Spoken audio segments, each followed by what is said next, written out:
Hi friends, నేను మీ Rajeshwari. Welcome back to our channel. జై శ్రీరామ్.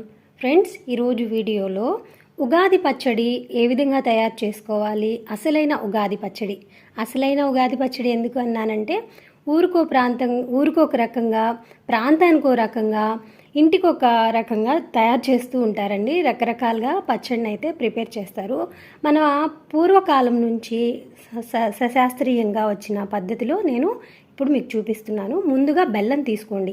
ఇది తురుముకోండి ఫ్రెండ్స్, ముందుగానే తురుముకొని ఉంచుకుంటే బాగుంటుందండి. బెల్లాన్ని ఇది కూడా అన్నీ కొత్తవే తీసుకోండి. బెల్లము కొత్తది. అలాగే పచ్చి మామిడికాయని చిన్న ముక్కలుగా కట్ చేసుకోండి. అలాగే వేప పువ్వు అండి. ఈ వేప పువ్వుని ముందుగా ఒలిచి పెట్టుకోండి. చక్కగా ఒలుచుకొని పీచులు కాడలు ఏమీ లేకుండా పువ్వు మొగ్గలు మాత్రమే. ఇది ఇప్పుడు ఉగాది నుంచి స్టార్ట్ అయ్యి మీరు శ్రీరామనవమి 9 రోజులు 10 రోజులు ఇట్లా మీరు ఈ సీజన్ వచ్చిన రోజులు తింటే కడుపుకి చాలా మంచిదండి. పిల్లలకి నులి పురుగులు ఉండవు, పెద్దవాళ్ళకి జీర్ణశక్తి బాగుంటుంది. అన్ని విధాలుగా వేప పువ్వు అనేది చాలా మంచిదండి. మీరు రెగ్యులర్గా తినడానికి ట్రై చేయండి, చాలా మంచిది. అలాగే వేప పువ్వు తర్వాత మిరియాల పొడి అండి. నేను ఇక్కడ కారం యూస్ చేయట్లా, రెడ్ చిల్లీ పౌడర్ కూడా వేస్తారు, కానీ మిరియాల పొడి వేయటం చాలా చాలా మంచిది.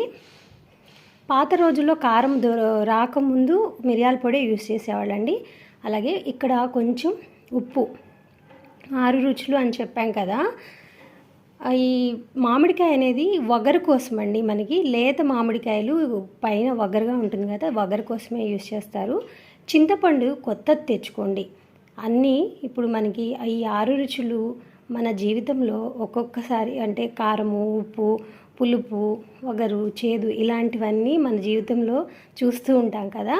అదేవిధంగా అన్ని రుచులు సమానంగా ఉండాలని, అంటే తీపి ఎక్కువైనా బాగుండదు, అంటే మన జీవితంలో సంతోషం ఎక్కువైనా మంచిది కాదు, బాధ ఎక్కువైనా మంచిది కాదు. అన్నీ సమపాలలో ఉంటేనే అప్పుడే జీవితం కరెక్ట్గా ఉంటుందని చెప్తారు పెద్దలు. అందుకే ఇది కూడా అన్నీ కరెక్ట్ క్వాంటిటీలో తీసుకోండి. చింతపండు వేసిన తర్వాత కొంచెం వాటర్ మిక్స్ చేసుకోండి. వాటర్ వద్దు అనుకుంటే మీరు అలా కూడా సర్వ్ చేయొచ్చు. అంతేనండి, సశాస్త్రీయమైన 6 రుచులు కలిగిన మామిడికాయ పచ్చడి, ఉగాది పచ్చడి తయారైపోయింది. మనకి ఇందులో ఎక్కువ మామిడికాయ, బెల్లము, పులుపు, చింతపండు అండి, పులుపు, ఉప్పు అన్నీ వేసాము. ఇంకా దేవుడి దగ్గర పెట్టేసి మీరు ఇంటిల్లిపాది ఉదయాన్నే 6 నుంచి 8 గంటల లోపు మీరు ఈ పచ్చడిని స్వీకరించండి.